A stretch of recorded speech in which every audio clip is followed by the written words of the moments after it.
Hello, wonderful people out there across the United States and even around the world.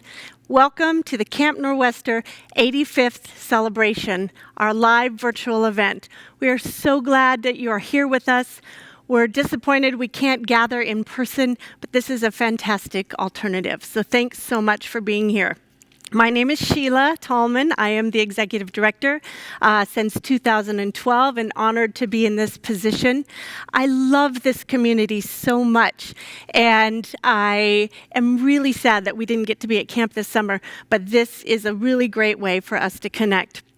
Some of my favorite things are watching the campers learn, grow, and then grow up at camp, become staff. So that's one of the things I love seeing over the course of my time here. And I also really, really treasure the relationships that have been built with all of you, with alumni, with staff, with campers. So thank you for that.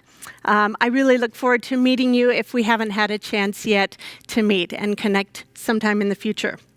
We would like to begin today's event with a land acknowledgement.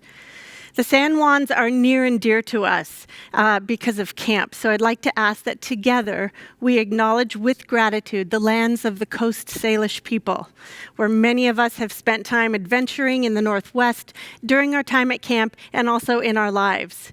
These lands are unceded, and we feel it's important to recognize that camp would not be what it is today without this vibrant landscape and deep history.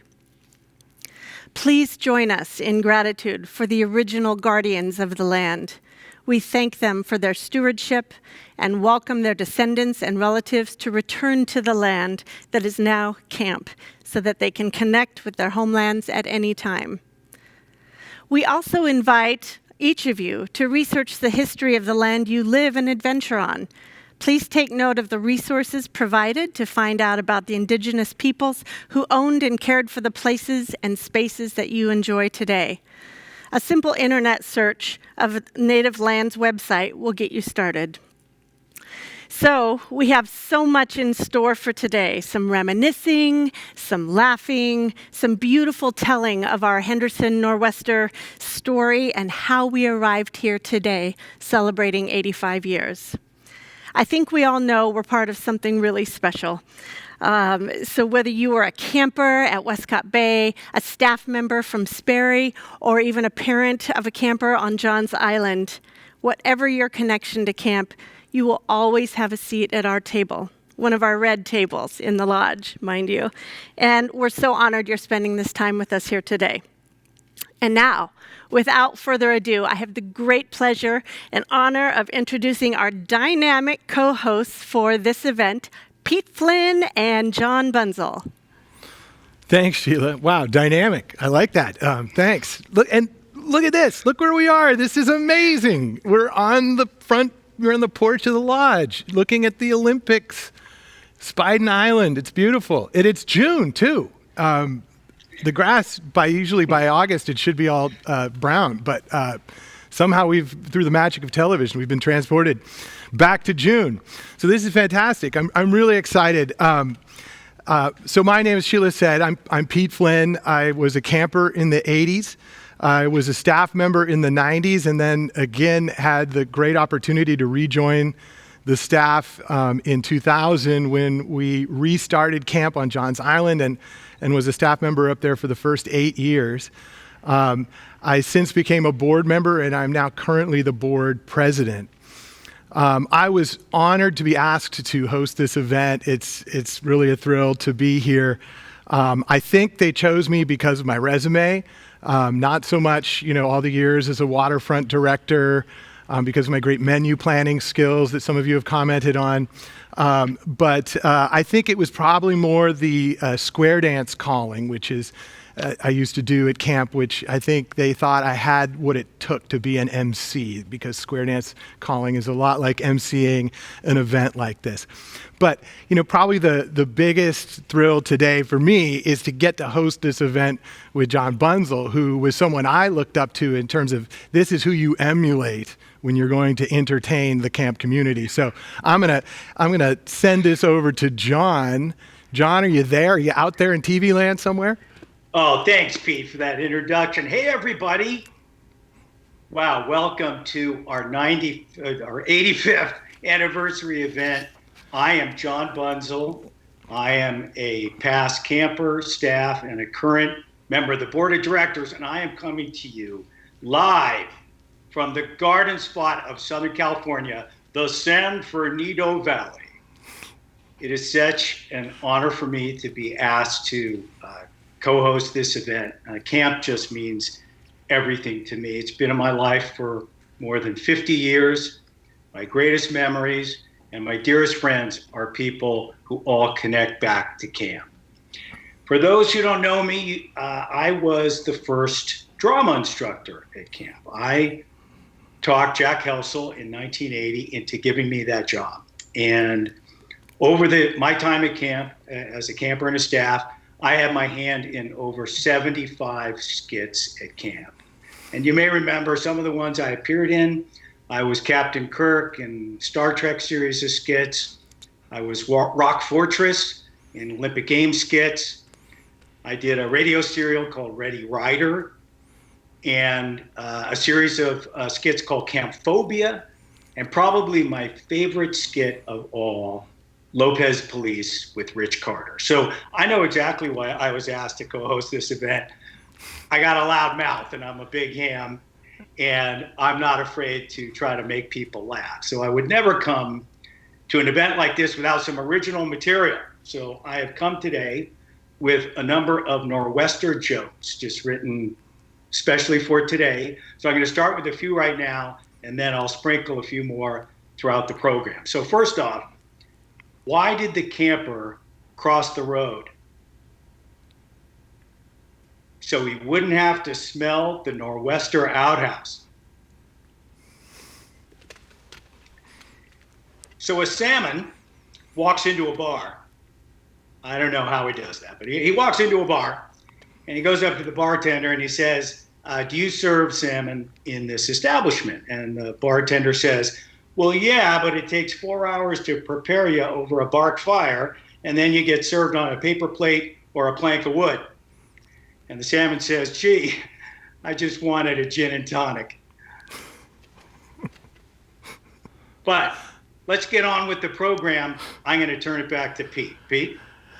You know, we don't have a live audience here, but if we did, I'm sure they would be rolling in the aisles right now. So, John, yeah, let's get on with it here. Camp Nor'wester is fortunate to be celebrating 85 years of providing life-shaping experiences and adventures. With the San Juan Islands as our backdrop and the spirit of community as our compass, we've endured challenges by honoring our traditions and values while also being open to evolving with the times. So to honor this milestone anniversary, it feels important to not only look at the timeline of where we've been the last 85 years, but also to hear the stories of some of the people who have made the camp magic happen, as well as hear the stories of some of us who have been touched by the unique Nor'wester experience.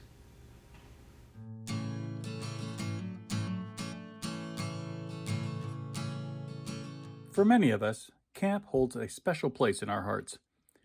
Whether we only spend a summer or two or an entire lifetime, the memories we have, the stories we share, it's a place we go, mentally or physically, when times are hard. It's a comfort to know that it is there. But as we all know, camp too has had its challenges, both big and small. In the early days, it was just staying afloat in a depression. I mean, we did nothing but build up debts. We wouldn't have existed if I hadn't been able to put it within a budget that it could afford. Frank was sure that I was going to be his total destruction, because I finally said to him one day, I said, look, dear, we're going to open the camp next year and we might end up with one camper, and guess what? That camper's going to pay the full fee and stay the full term. With the end of the war in 1945 came the end of camp's lease on San Juan Island. The Hendersons had to find a new home.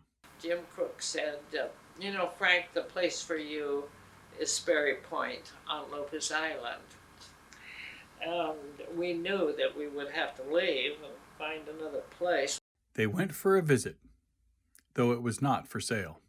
We looked back, saw the beach that led around to the sandbar, and we just nearly knocked each other over. We said, holy smoke, this is the campsite if there ever was one, and we wonder who owns it.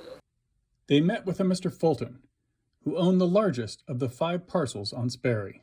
And we sat under an apple tree and just told him what we were doing, that we wanted to build a camp there. He took one look at Frank. He said, "Sir, there has been so much misery and unhappiness over that land. I'd like you to have it." We didn't have electricity for the first month at all. The kitchen had a wood burning stove and kerosene lanterns. We took what Frank liked to call cowboy baths out of number 10 tins and heated water over fires to wash until the shower houses got finished. So we were not too dissimilar to moving on to this island, is that we were opening the camp while the camp was still being put together and everything. But it worked, and it was fun. It was exciting. In 1966, the Hendersons were ready to retire, and as the land was their retirement income, they had to sell. Camp may not continue. Former Henderson staff Booth Gardner and family purchased the property and decided to continue the camp, hiring Jack and Jan Helsel, who had been at Camp Four Winds, to run it. My brother met Booth Gardner on the ferry, and Booth announced that he had a camp and he was looking for a camp director. And my brother said, "Oh, my brother is a camp director looking for a camp." After 13 years, the property was again for sale and purchased by Chuck Curran, who hired David and Susan Formo to direct the camp. Curran, when he bought it, decided he wanted it for his family. He wasn't going to run it as a camp. And so that first summer, the kids were after him. So then he decided, after that summer, he decided to continue. Too much pressure. He says, I've been thinking about the camp. If I can get somebody that would, I had faith in, they could run the camp and I would not be involved at all, I think I'd probably keep the camp going. And he says, "I'd like you to do that." Which really made a lot of sense because I'm an only child. I'd never been to a camp in my life. I was the perfect choice for running this camp. A change in leadership in 1989 placed caretaker Paul Henriksen and Krista Campbell as the new directors.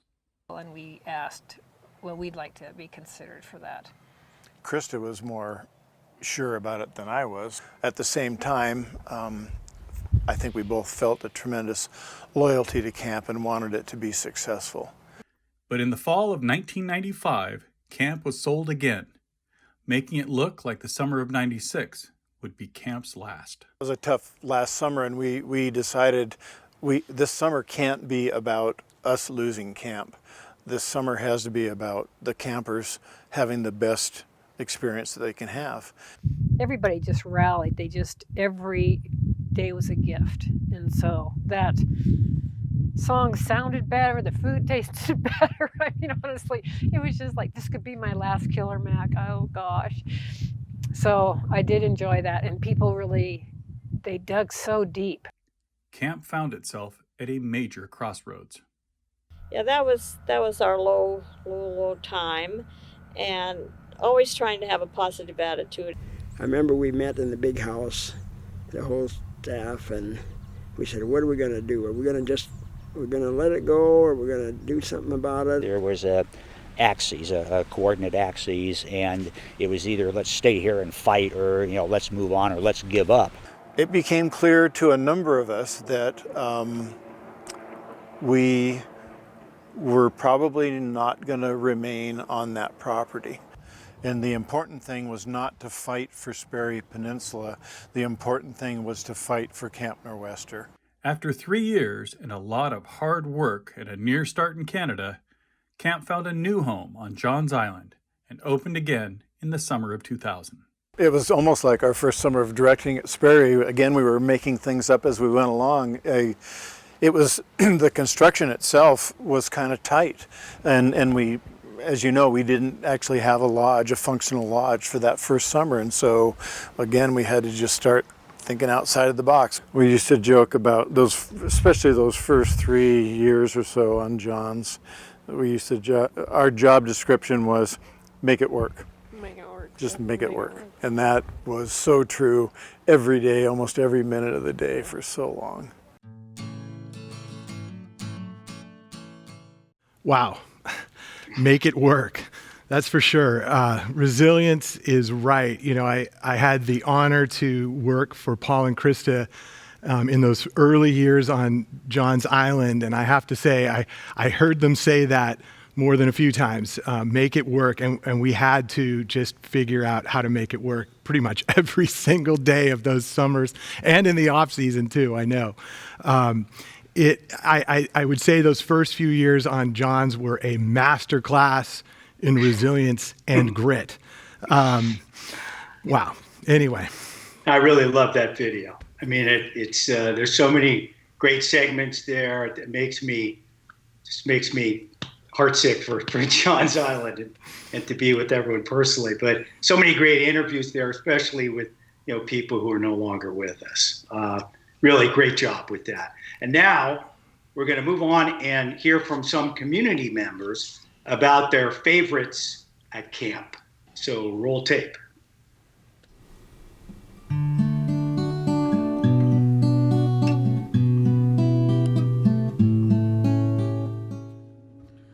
What's your favorite camp song? Mary Ellen. Mary Ellen Carter. Yeah. Closely followed by Colors, Ripple, John Hardy. John Henry? I forget. Probably both of them. Right now, this summer, it's Vagabond Song because I'm really missing the islands this summer. So my favorite camp song is Fiddler's Green. Wild Mountain Time. My favorite camp song is also Wild Mountain Time. Not a specific song, but the songs were led by Bill Lamont and his wife.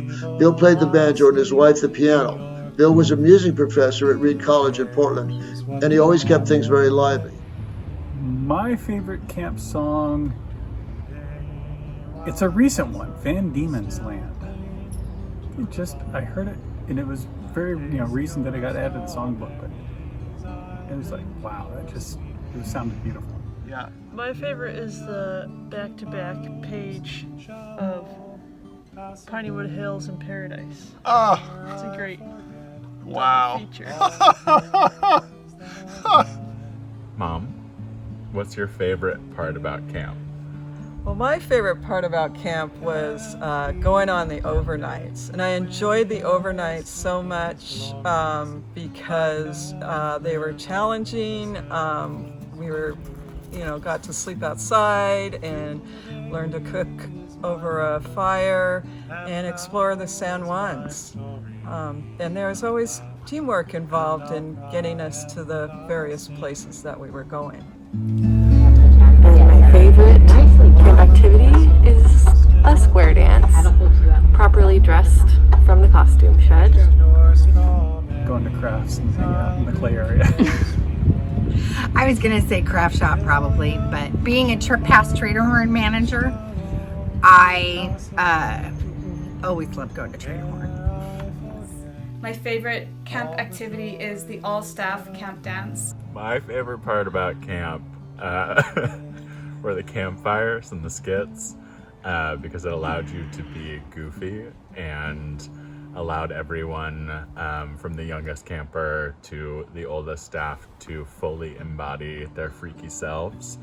And even if it was an hours long, seemingly endless slew of inside jokes, I think it was a great way to make everyone feel like they were participating in something, which I think is the essence of camp. Activity, although it really is probably anything on the water. I'm going to go with square dancing. Just love what a joyful activity that can be. Singing in the lodge and the low ropes course, and then sorting mail in the office. I always liked the challenge course. My favorite meal is definitely the salmon bake. My favorite camp meal is silver dollars on an overnight, but if that doesn't count, I also like fish witch. Sue me. I also like fish witches. Unpopular opinion. You were gonna guess what my favorite meal was. Oh yeah. Well, I thought it was mac. It's good. Mac and cheese. And then I thought baked potato. Baked potatoes are good. And then I thought I didn't think it was stroganoff. No. No. French toast. Oh. Only eat it at camp. Yeah. With real butter. Yeah. Definitely killer mac. It doesn't kill, it's perfect. Meal, hands down, is sloppy joes. Ooh. Grilled cheese and tomato soup. That is a good one. Actually, I love any of the soups that were made from scratch because and like a sandwich to go with it. Not in the mess hall, but on Saturdays for lunch, we would catch Dungeness crab and dig clams in the tidal flats and cook them on the beach in seawater with some kelp. Then we would stuff ourselves with crab, clams, and cooked kelp. My favorite time at camp is when the sun is just kind of slicing through and it hits the bark on the madrona trees and just kind of pierces through. And especially if you're somewhere where you can hear kids singing at the but you're not in the singing, you're just hearing it from a distance. It's very nice. Favorite time of day has to be evening. So anytime from sunset to when those stars start coming out is just the best time in the San Juans and at camp. The time of day when the phosphorescents come out to swim. My favorite time of day is like early morning where it's like quiet and like the sun is just coming up. What I most love about camp is the simplicity and the intense connection both to the natural world and to other people that seems to be possible at camp. Sense of community and immediate sense of feeling home. Definitely the community spirit. All the wonderful campers that I've met over the years and friends with the staff that I've made. And some of those staff and campers have come to visit me in London, which has been wonderful. What I love most about camp are the friends that I made there and just living on John's Island all summer. We're so lucky. That it's welcoming and pretty dang inclusive and fun. I think my describing camp is it strips you down to who you really are, or pares you down to where you really are. You discover who not only who your true self is, but I think you can see it much more quickly in others. Today, while the blossoms still cling to the vine, I'll taste your strawberries, I'll drink your sweet wine. A million tomorrows shall all pass away, ere I forget all the joys that are mine today.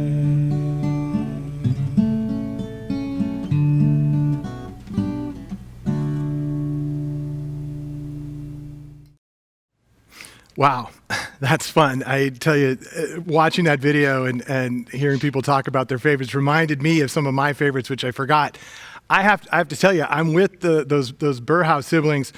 A tasty fish witch, as long as it's got enough tartar and enough sriracha on it to give it a little zip, that's a pretty great meal when you're sitting at one of those square red tables. Okay, so. Now we're on to a really fun part of the event. We get to announce some drawing winners. So many of you took the opportunity to go to our online Trader Horn store. I mean, how great is that? I hope everyone on the call today got to check that out. We are in the e-commerce business at Camp Nor'Wester. I mean, that's fantastic. You know, there are rumors that Amazon wants to purchase us when this whole event is over. Anyway, I know a lot of you went on and you purchased stickers and tickets to try to win something special. And lots of thanks and kudos to Kathleen, our office manager, for getting the whole online site set up.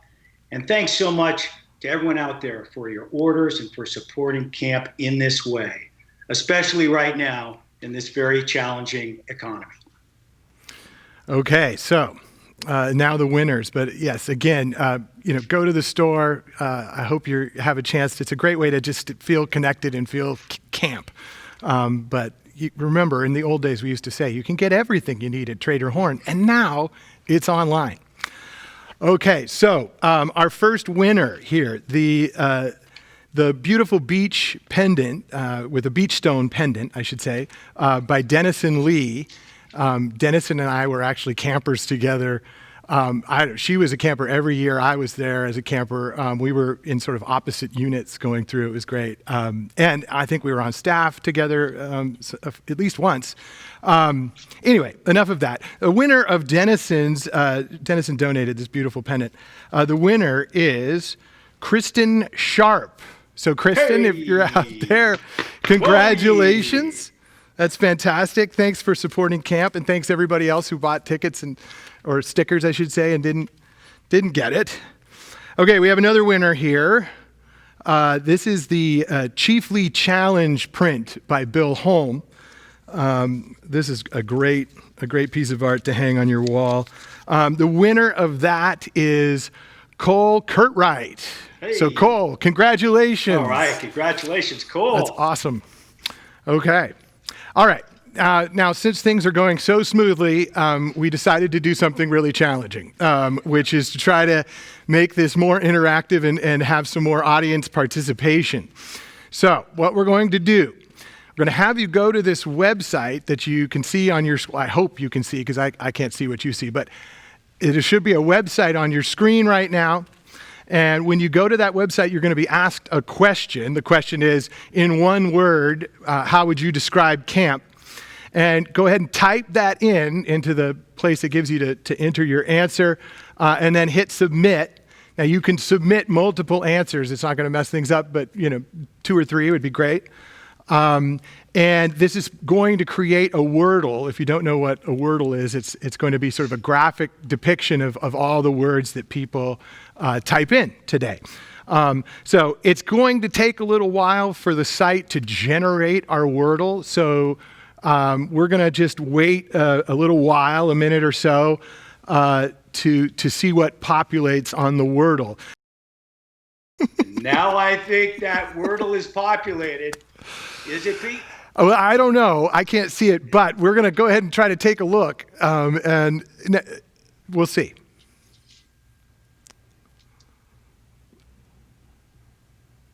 Is it up? Okay. That's awesome. I wish I could see it, but I know what they look like. I can only imagine right now, though. And again, I think if you still haven't typed in your answers or submitted, this will continue to generate and do its thing. But again, hopefully this is a fun representation of what camp means to all of us graphically. It's such a great tool. I mean, how cool is that, right? That we can do that all together. Hey, I got another question too. How many people right now are wearing pants? Come on, be honest. I am. Okay. I am. All right. Okay. Anyway, what a lot of fun. Okay, so now let's just sit back and we will relax and enjoy listening to what some of our alumni have to say about their experiences at camp.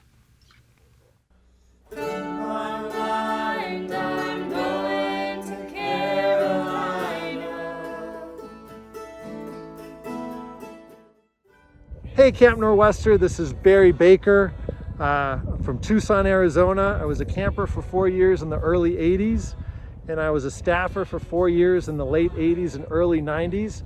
I consider myself to be incredibly fortunate. I had Mike Pudiatin as a Mountaineer counselor. I got to work in Texas Kitchen.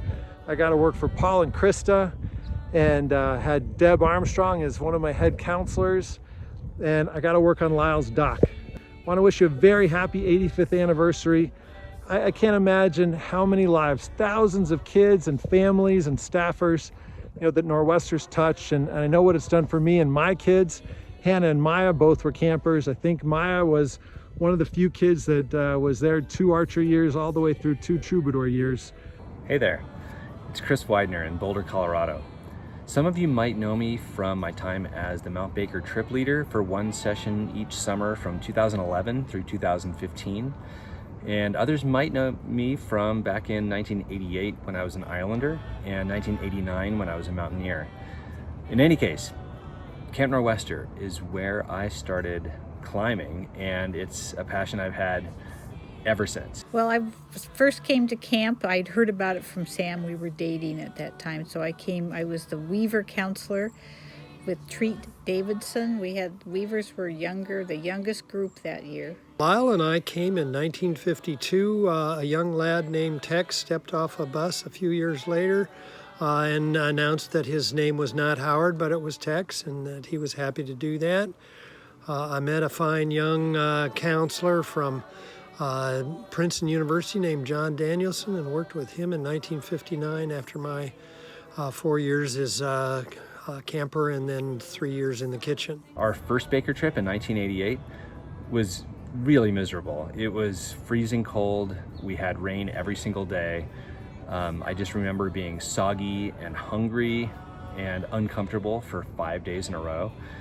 And yet, on the glacier itself, we had a chance to attempt the summit. We didn't make it, but I remember having crampons on my feet on the frozen snow at sunrise, and having an ice axe in my hand and moving up the mountain as a team.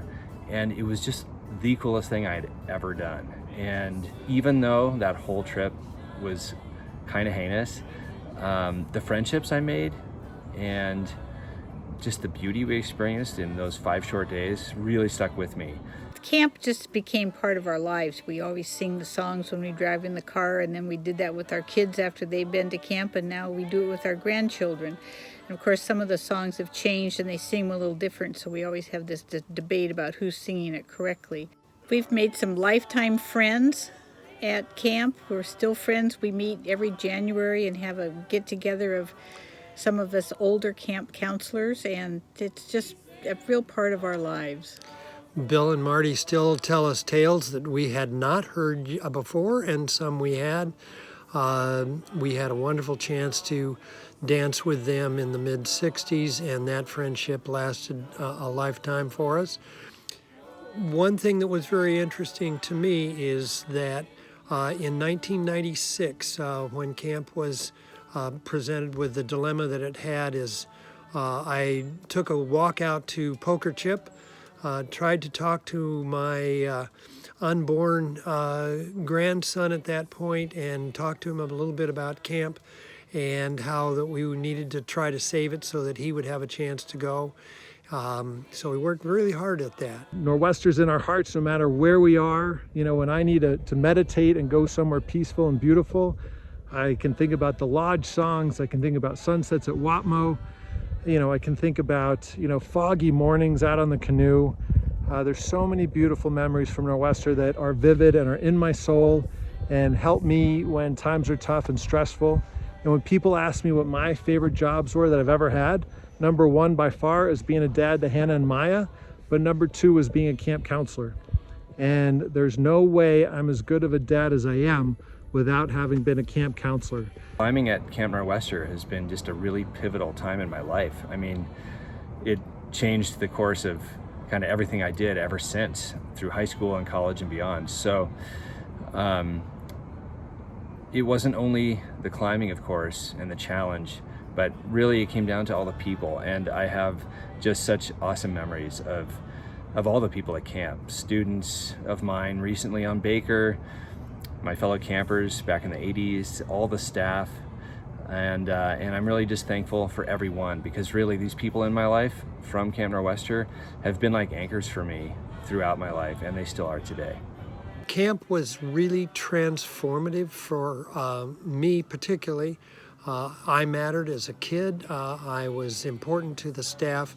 I was able to have some success, and I was nurtured, and they found some qualities that have been allowed me to get into teaching and enjoy it forever and ever. I want to wish you again a very happy 85th anniversary. I love my Nor'Wester family. I love Nor'Wester, and hopefully another strong 85 years. See you soon. Wow, again, these videos are just so great. I loved hearing Sam Lockwood talk about being a camper with Lyle. I mean, how great is that? And then seeing Barry Baker in his natural habitat, that's fantastic. Tucson looks beautiful. Barry, how are you? Are you out there? I hope so. Anyway, just fun stuff. It's great seeing alumni. I mean, the thing that really amazes me, Pete, is just how old everyone's gotten. I mean, wow. It's a little scary. I'm sure glad that hasn't happened to me. Oh, you know what? I just did get a news alert on my phone. Corey Duryea, if you're on the call today, one of your cats is scratching at the door. She needs to come in. All right. And now let's go on with Padlet, Pete. Yeah, so I hope you've all had a chance to check out Padlet. It's that new app that allows you to interact. It's a really great way to interact with the community, and I've personally been having a lot of fun with it over the last week or so. So if you haven't had a chance to go check it out, there's an amazing picture. John mentioned earlier Lopez Police. There's a picture of Lopez Police happening on that Padlet if you haven't checked it out. So go there. It's going to be up after the event's over for a while, and so you can continue to share memories and pictures and videos and continue to comment and interact with each other through Padlet for the foreseeable future, I suppose. And now, it's time to announce our trivia quiz winner. Over 100 of you vied for the title, answering 20 questions, tapping into your in-depth Nor'Wester knowledge. Okay, and this is exciting. We actually have a four-way tie. Yeah, four-way tie. That's pretty good. I took the quiz. I missed one question, but these people had the best results. So our four winners are, and these four winners will each be receiving $20 of online Trader Horn credit. So you can shop away. All right, so our first winner is Tracy Noble McFadden. Yeah. Congratulations, Tracy. Good job knowing camp. Our second winner, Justin Anderson. Congratulations, Justin. Yeah. Well done, Justin. Our third winner, Malcolm Dunn. Malcolm. Whoa. Awesome. Malcolm. Okay. Well, Malcolm, he would know that stuff. And then our fourth winner is Andy Russell. All right. Okay. Congratulations, everybody who participated. We're going to keep the trivia quiz up there for a while. If you haven't had a chance to take it and you want to see how these people did this, and then we'll post some answers too, in case you're wondering why you didn't win.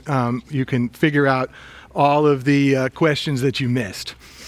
But again, thanks for everybody for participating in that. So clearly, and if you didn't tell, this is a segue. We're moving through challenges, and moving through challenges is something camp has had to embrace over the years, and that has had a lasting long-term effect on the spirit of the larger Nor'Wester community, especially when times are hard, like during this pandemic. We all turn to camp for connection and for comfort. It serves as our shelter in the storm, and all the fond memories that we have, as well as the anticipation of future summers, continue to burn brightly within us. It's not simply the physical place of camp that brings comfort, but the people. and the vital connections forged by living, working, and learning together. The heart of Nor'Wester truly is our community. Our campers and alumni and staff come from all over the world, and camp has enjoyed that vibrant spirit since the very beginning.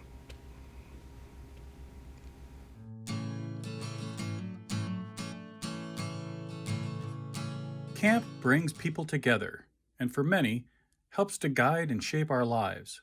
Friendships are formed and a community is built based on those connections and shared experiences. I consider that event probably the most significant one in my early life, because I freely tell people with great pleasure that I'm the person I am because of this camp. You are the life you live, really, and and of course it's given me my most profound friends. And just talking to campers that would come back later and talk about how much it meant to them, and then hearing about how much it meant to the children and the staff. Yeah, sometimes I remember thinking about a few guys, they'll never come back. And then next year he came back changed. I mean, much more enthusiastic. It's not infrequent that people will say, well, I am who I am because of the time I spent at camp. I became the person I am. Yeah. So that's pretty impressive. But I don't think we know an impact that we've made. And then suddenly somebody will say something 2 years later, and you go, wow. And to know that you have been part of that. And especially when you think of the generations down, and then that passes on, right? Pass it on. It's very cool. Seeing campers come at a very young age, seeing them become competent in outdoor skills and social skills, seeing them become caring and to realize that it's their mission to be a good citizen and take care of the earth, and then seeing them oftentimes become staff members, very productive staff members, good leaders, teaching those same ethics to others, and then some of them becoming board members of the camp or moving on to significant jobs. And it's amazing just how many long-lasting friendships are formed at this place. And when you consider how little time the kids spend here compared to what they spend in school. Most women wouldn't feel that their best friends are young people in this age range, but I do. They're the people who know me the best. They've seen me the most, almost, and they've seen me in all sorts of roles. There's almost no friendship like a camp friendship, right? Some of the best people you meet at camp, you might even marry them, right? When I met Marty here, and I decided that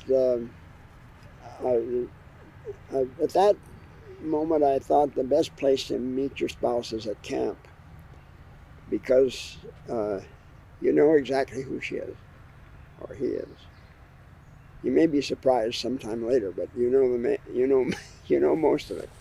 The person's gonna show their true colors, and I think that's true generally throughout the camp and the part of campers and all staff people. There's no imitation, really. It's straight stuff.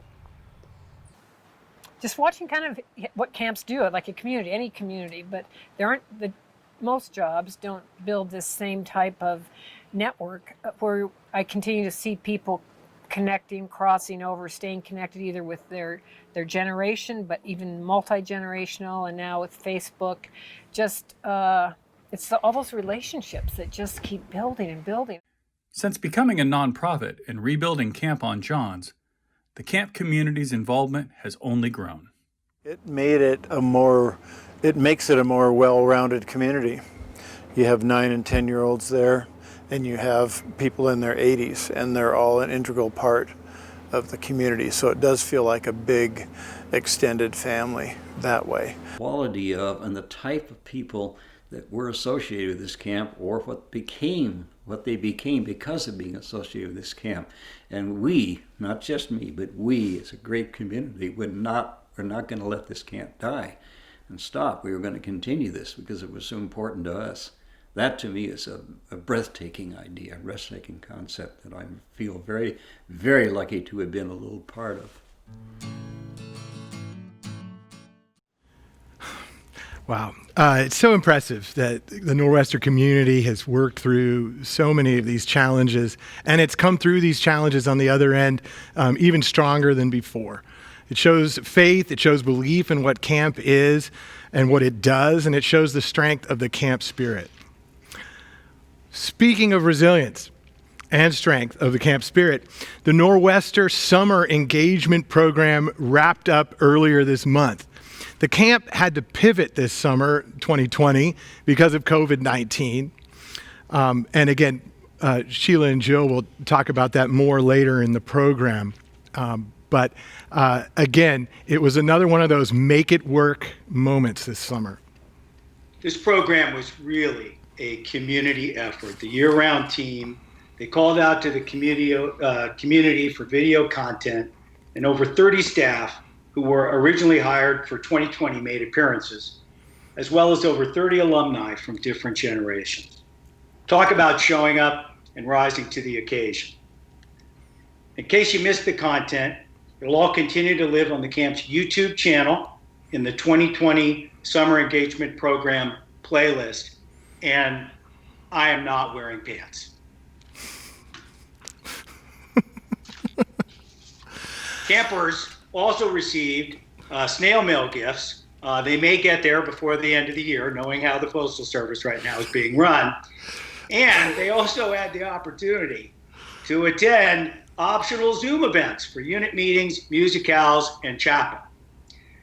There was even a weekly podcast called The Nose Bag. How great is that? Be sure to check it out.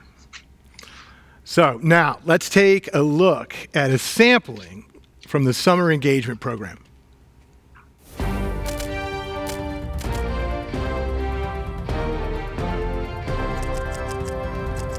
Good evening, this is Peter Haslak from Camp Nor'Wester Action News. Our top story tonight, camp has been canceled this summer. We'll be reaching out to various members of the camp community to get their reactions to this devastating news.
Hey, let's sing Mountain Dew. 3, 4.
cousin Virginia. Hey, Grady. And we were music directors back in 2014 and 2015. Let's sing it, Grady.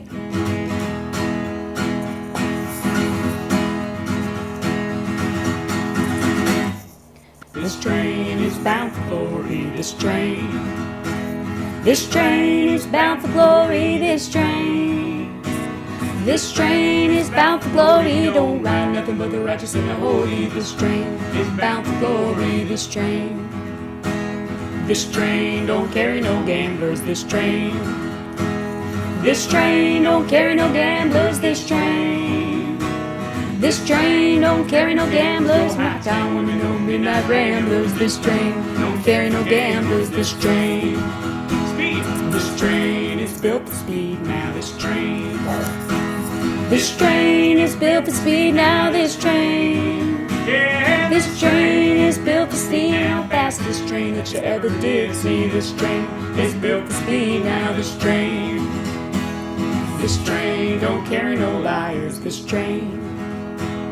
This train don't carry no liars, this train. Yeah. This train don't carry no lies, no hypocrites, no high flyers. This train don't carry no liars, this train. Our music staff work very hard to make sure you all have a fun time at the dances. Please be quiet. Hands up. So please, while you're in the lodge, keep your eyes and ears open and give them your most respectful attention while music staff are explaining the dances. Hands are up.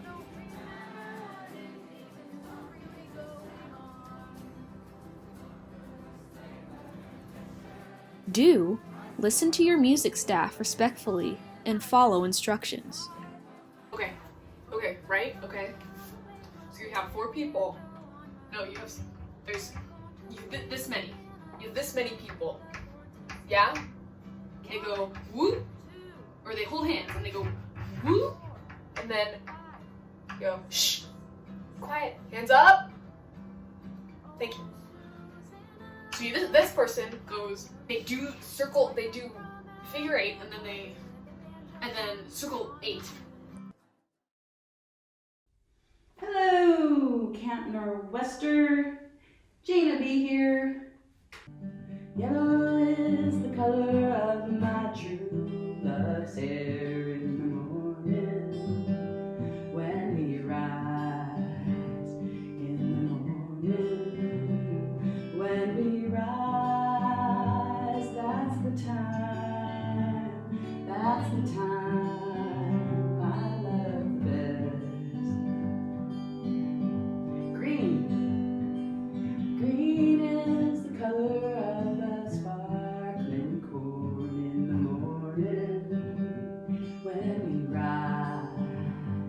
In the morning when we rise, that's the time.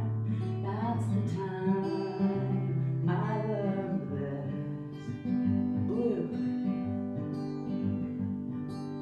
Blue is the color of the sky in the morning when we rise. In the morning when we rise, that's the time. That's the time I love best. Mellow.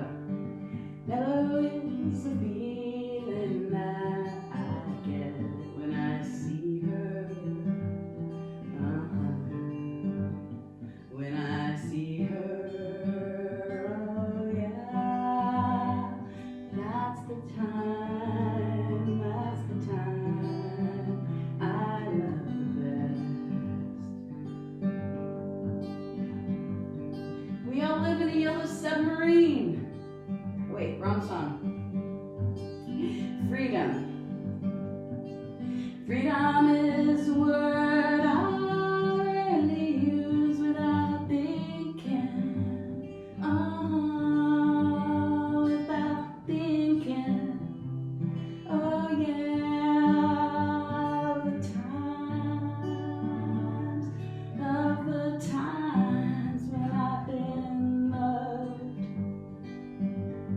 yellow. Yellow is the color of my true love's hair in the morning. When we rise in the morning, when we rise, that's the time I love best.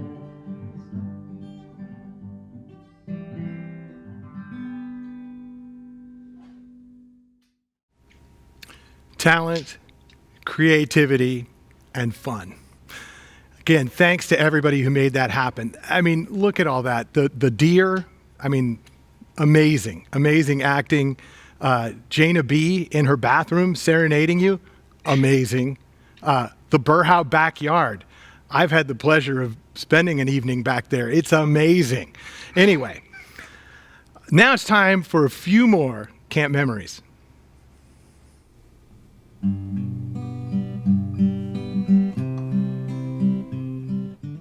Hey, Elizabeth Bailey here, and a favorite memory from camp is from when I was a camper. It was actually my Wayfarer year, second session, probably 1987, 88, and my whole unit decided to pull a little prank on the whole camp.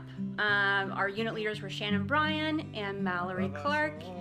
We decided to celebrate Christmas in the middle of summer. So we jumped the whole lodge before everybody else was awake, decorating it with downed areas of little Doug fir needles and making it look very festive and green and Christmassy.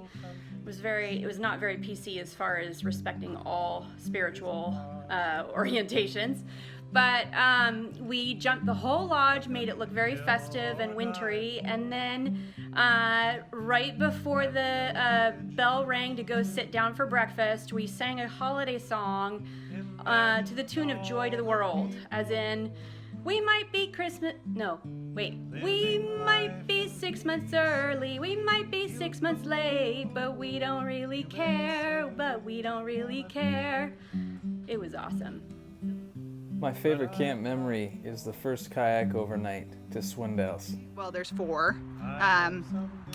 They include note passing at banquet, driving the whalers, every overnight I ever had at Helsel property, and leading the alpine trips every summer. And one of my favorite camp memories was an overnight trip that we took to Iceberg Point, and Mimi Morton was along for the trip. It was either 1973 or 1974, I'm not exactly sure which, and she told this wonderful scary story, and the main character in her scary story was a fellow named Otto Wellwood, OTTOWELLWOOD, Otto Wellwood. It's when the entire troubadour unit took their beds out of their teepees, carried them over to the meadow behind the troubadour unit, and we had to sleep out, which was just incredible. I don't think it was really allowed, but definitely my favorite moment. My favorite camp memory was our first kayaking big trip up to Susha. Is an overnight that we had our second weekend, and we went to Deception Pass with our whole unit, and there was airplanes flying over constantly. We couldn't hear each other, and we just were yelling at each other all night, making dinner, and then the sunset hits, and our 2 counselors just start playing this duo on guitar, and it's probably the most melodic, just peaceful sound I've ever heard. And I just sat there and took in the view with a couple of my buddies, and that's the closest I've ever really felt to home. I would say it's one of my favorite, outside of meeting my lovely husband there and all those adventures, but I loved going out early in the morning or late at night when we had free time and going for a ride. And Carla and there was a small group of us, and we would ride fast all over the property, and that was really fun.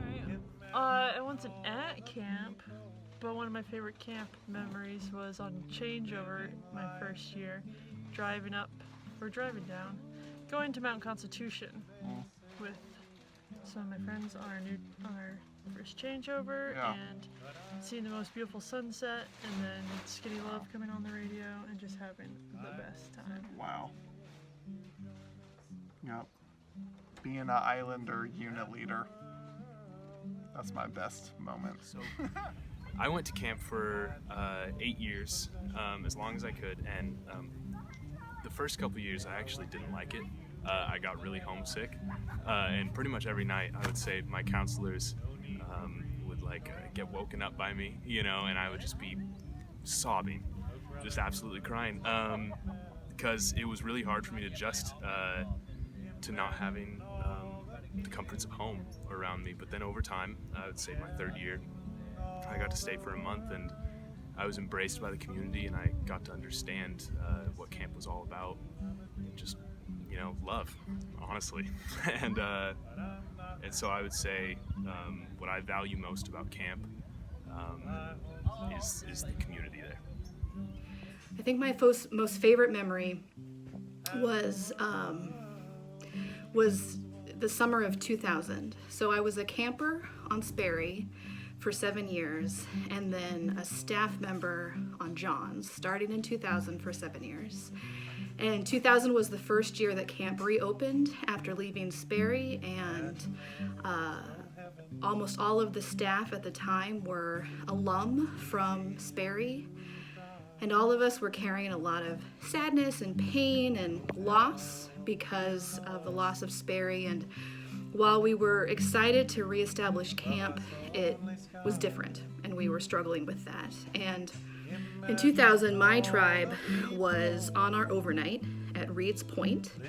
It was raining, of course, and we were all shivering in our little tarp shelter planning out our skit. And I think all of us were really feeling pretty low at that moment. We were definitely reminiscing about Sperry and trying to figure out our place on Johns, and really just wondering, was camp really going to go on? At the time, almost nothing was built on Johns, with the exception of the shower houses, and it really felt like a pretty long shot before we were going to get back to normalcy. Anyway, we're in our little tarp shelter planning our skit for the campfire, and in the background we hear this noise. And we run out of the shelter. We're right there on Reed's Point, and we look out, and it's just inches before total darkness outside, and we see an orca whale fin and another, and there ended up being 3. It appeared like maybe a mom, a dad, and a baby, I don't know, but it was one of those really magical moments where we knew it was gonna be okay.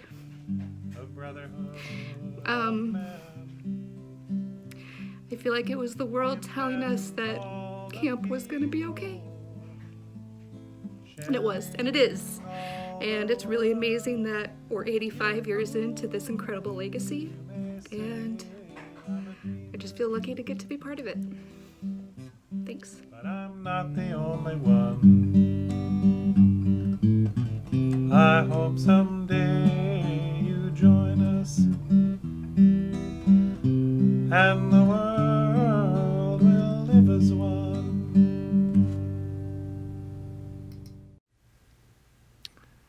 That last one, Robin, wow. Hard to believe that was 20 years ago. What a powerful, powerful summer that was in 2000. So many great memories on that video. Wow. And now, here are some drawing winners. Okay, drawing winners. So the earrings from these are the incredible silver copper earrings made by board treasurer, teacher, program director extraordinaire Molly Montgomery. The winner of these earrings is Kim Burhow. Congratulations, Kim. Right, yeah. And next, we have the totem pole print, the sort of representation of the pole carved by Calvin Hunt. And so this totem pole print goes to Jana B, or as I like to call you, Mystery Meat. Congratulations, Jana. Congratulations. That's great. Those thanks are for two great prizes, man. absolutely, That's fantastic. Absolutely. Okay, and now to highlight another really important facet of our large community, the parents and guardians of our campers. Take a listen.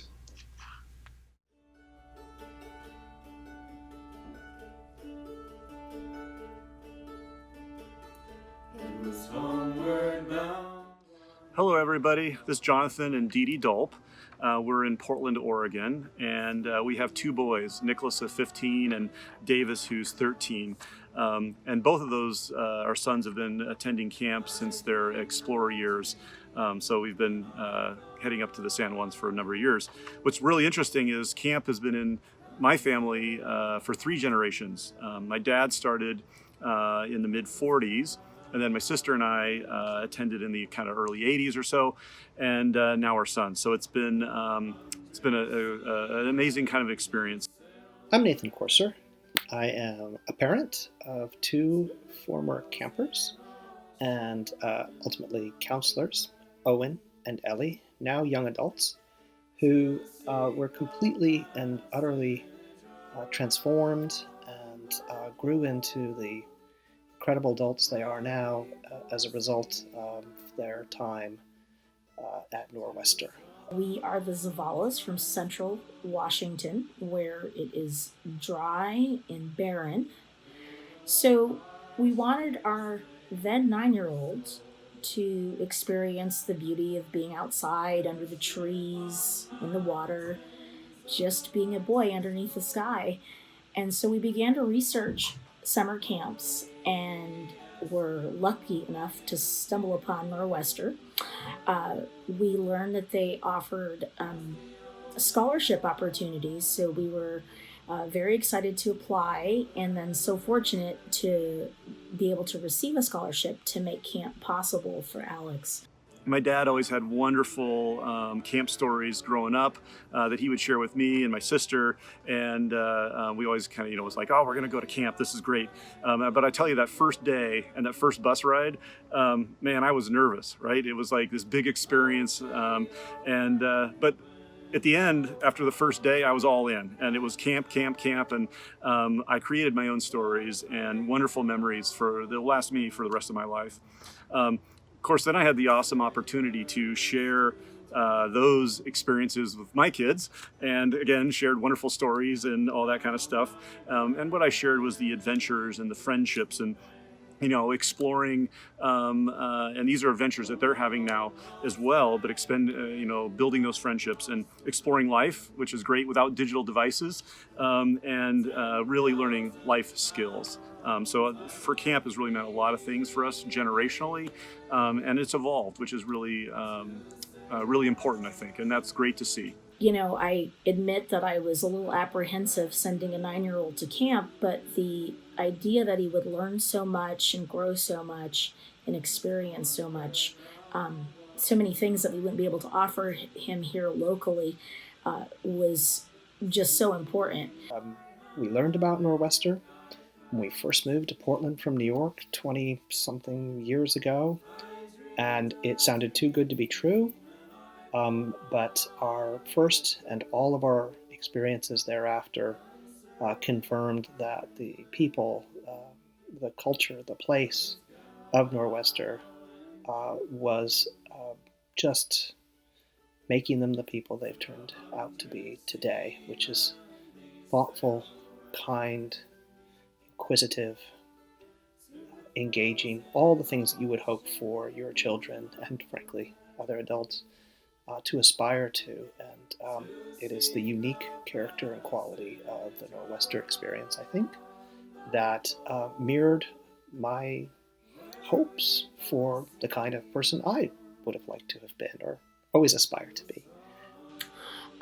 When Alex got back from camp, he was just always bubbling with stories. He was more confident. I could tell he felt just invincible. He was really coming into his own, finding his footing in the world and just kind of understanding who he was and what his place in the world might be as a result of being able to live all these experiences. The natural beauty of the San Juans, Nor'Wester's commitment to nature and diversity, and just really cultivating and encouraging their campers to become more, to do more, and to be more, are all experiences that he can and continues to take forward with him, as he moves on to adulthood. And for me, camp has just been an opportunity for my kids to grow and to become independent and become one with nature and unplug for a little bit of time and develop their own identity and creativity and learn who they are instead of just us telling them who they are. We are grateful for the kinds of relationships they formed there with their counselors, with their fellow campmates, that they continue to have and support one another to this day. And I think that's unique, and I think that's invaluable, and I think it's a testament to the quality and the character of the environment, that sense of confidence, that sense of self, that sense of independence, that is going to just be a hallmark of who they are.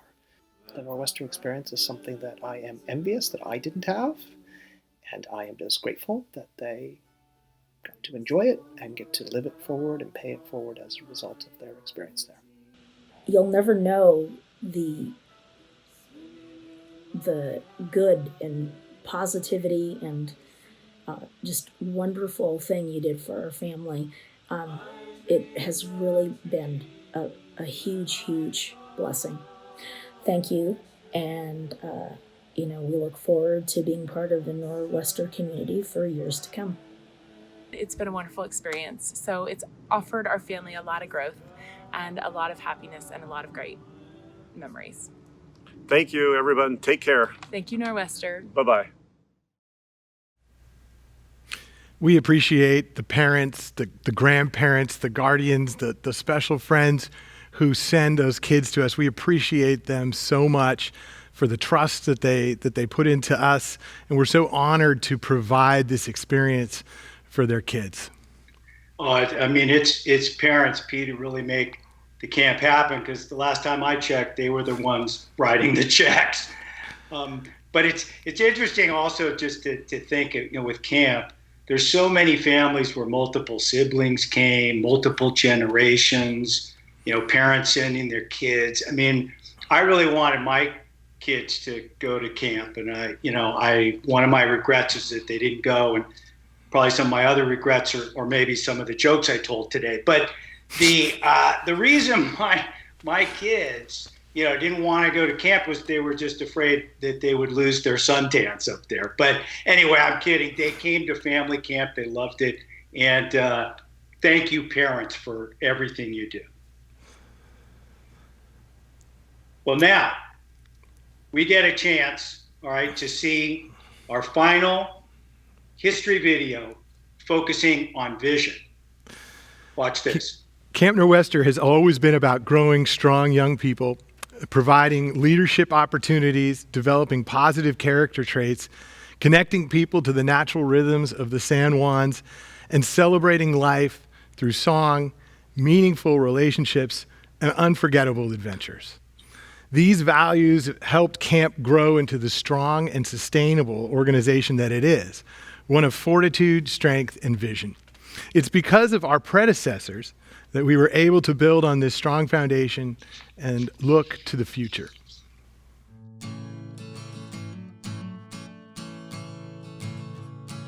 The International developed because he had a great sense that there should be more association between Canadians and Americans. He was, what is it, NAFTA that we have now?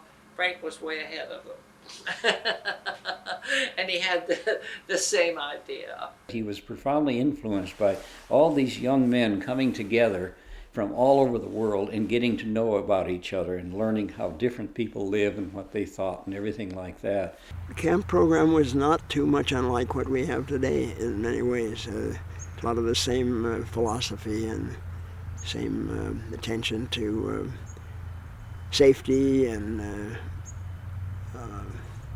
awareness of the natural environment. He didn't do the traditional things you can do by staying home. And that kind of thing, I think, really also had a very positive effect on me, to be broad, to look at these things in the broadest sense. And I think that has continued all the way through to today at this camp, is to have these experiences that are ones that our campers can not easily, if ever, get under their normal circumstances at home. That kids do not have a chance to be kids anymore. They're so busy, they're so scheduled, it's tennis lessons or they're playing video games or whatever. They don't have time just to sort of, throw pine cones or throw rocks on the beach or, do some of the things that they do around here.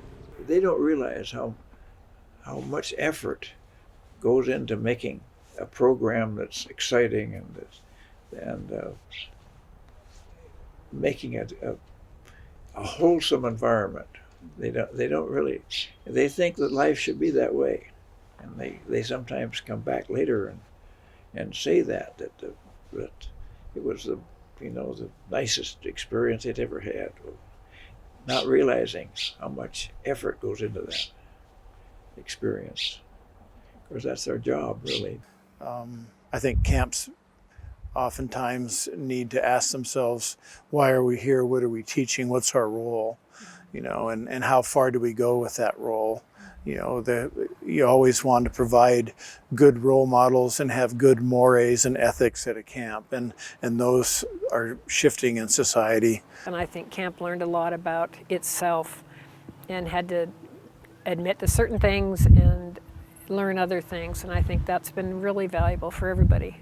Those campers who are staff members who are now productive members of society are taking that foundation, that what they've learned at camp, and applying it and helping to make the world a better place. I think they'd be amazed at the changes, just as there are changes in our society over the years, the way we do things. I hope they would like it. I think Tai would be the easiest one to feel good about it, and I think Rabbit might be irritated by some things, but I think she'd appreciate the beauty and the camping. Somehow they made us a real success, and somehow they instilled in some of us enough continuation values that carried on. And so I hope that when they come back somewhere, somehow, that they would feel even happier about it all. I can't see any reason really why they wouldn't.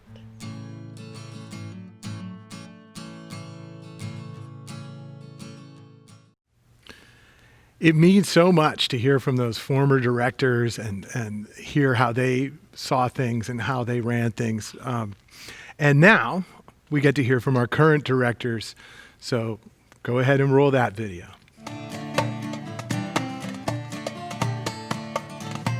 Hello, dear Nor'Wester community. Sheila and Jill here to talk with you a little bit about vision and the state of Nor'Wester.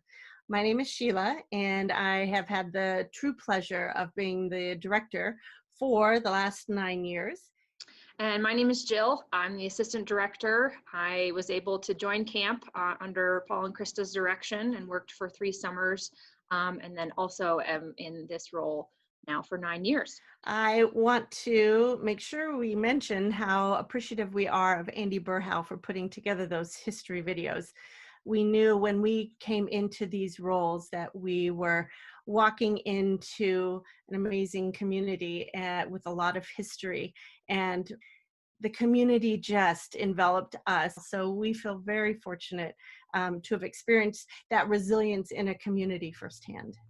Definitely the thing that caught me when I started working for camp is how Nor'Wester is able to communicate what it means to be part of a community and what the values of community are. There's a role for everyone, and I think Nor'Wester really does a good job of helping people see that. A lot has happened over the last number of months.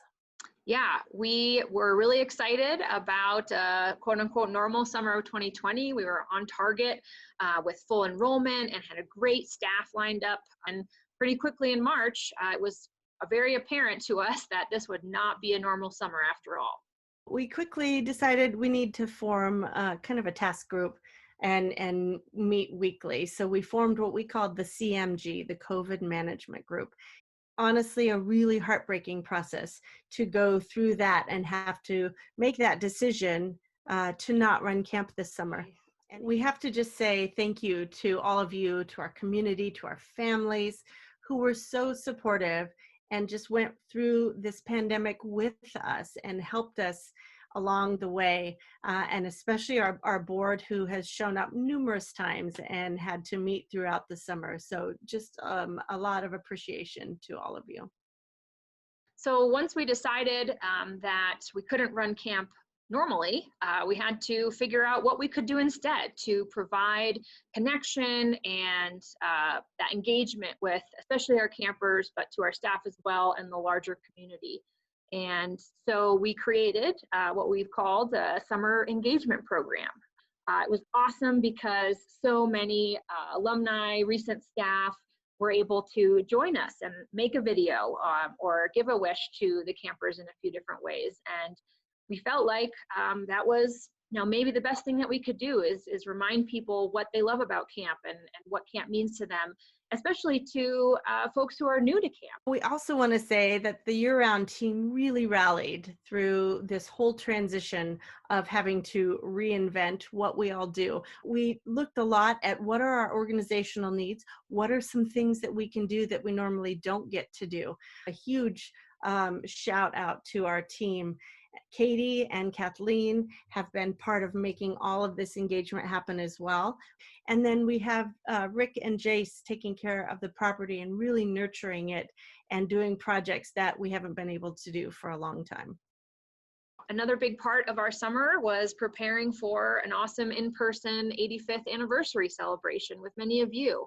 And unfortunately, we realized that that would not be a possibility. So again, we swiveled our perspective and realized that we could include even more people in this celebration than originally intended. We're so glad you are here right now with us to celebrate, because community is everything, as we keep saying. Looking ahead, what will 2021 bring us? A lot is still up in the air right now. We are hoping that we can create a summer experience that is more similar to what we've all had in the past, and we're unsure exactly of what potential limitations or barriers there might be. So where are we? What is the vision for Camp Nor'Wester looking ahead? We are excited about a number of initiatives. We have some site initiatives, some really exciting building projects. We have board initiatives happening. We're doing, as I said, a lot of facility nurturing and looking at our historical archives. So if any of you have any kind of photos or, interesting stories, things to share, we would love to get that. I also think we have a pretty big opportunity in front of us to review a lot of the organization of Nor'Wester as a whole related to diversity, equity, and inclusion initiatives. I think looking at areas for improvement related to the camper experience, the staff experience, just how we show up and present in the world, and staying true to our values. We are here to intentionally take Nor'Wester's mission and sustain it and fuel it into the future. It is our whole job. It's why we get up in the morning and put our energy into this. Again, we're honored to serve the Nor'Wester organization and community as a whole. We have so much to be proud of from the last 85 years. We want you to know that we're here to listen and talk with you, hear your stories, and we look forward to connecting with you soon and often as we move into our 86th year. We hope to see you at camp soon. Bye-bye.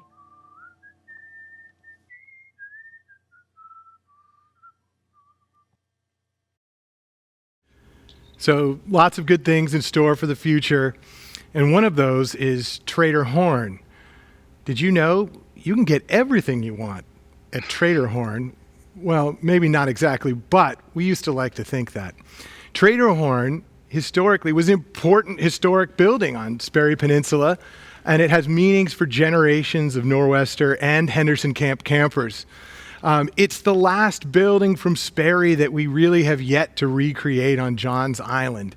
Yes, we have a Trader Horn on Johns Island, but it's really just the old pack-out shed from Sperry, and its location is less than ideal, majestically perched next to some outhouses.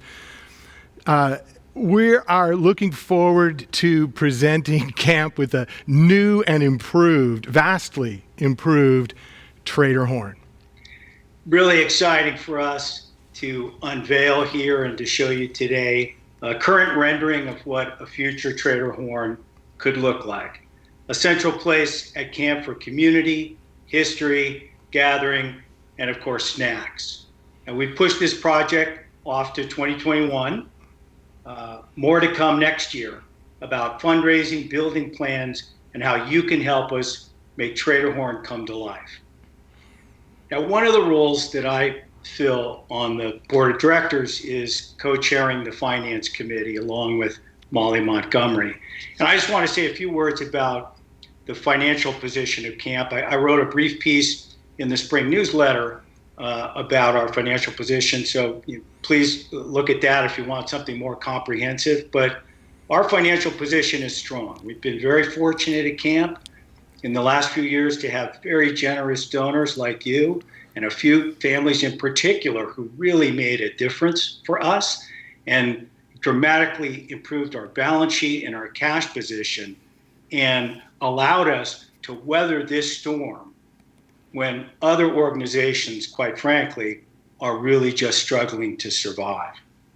But long after this pandemic is over, and it will be over someday, camp is going to face many serious challenges in the years to come. Changing demographics, an uncertain economy, and probably most of all, the effects of climate change on the San Juan Islands.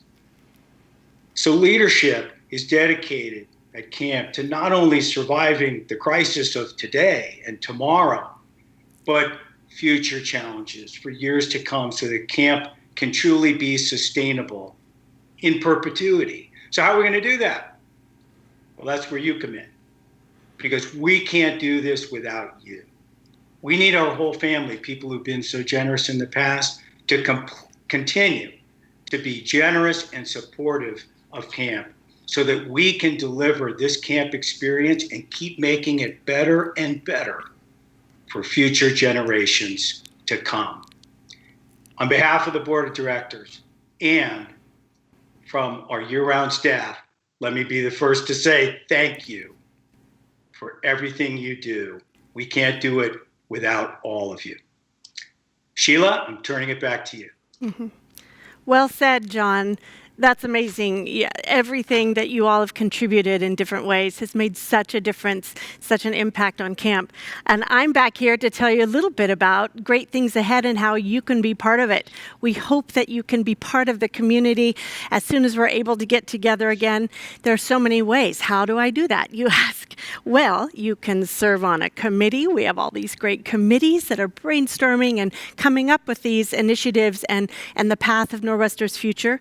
You can volunteer and come to a work weekend, which is super fun. Relive some camp days on a short little time frame. You don't have to come for a month, just for a few days. We have tons of fun work weekends.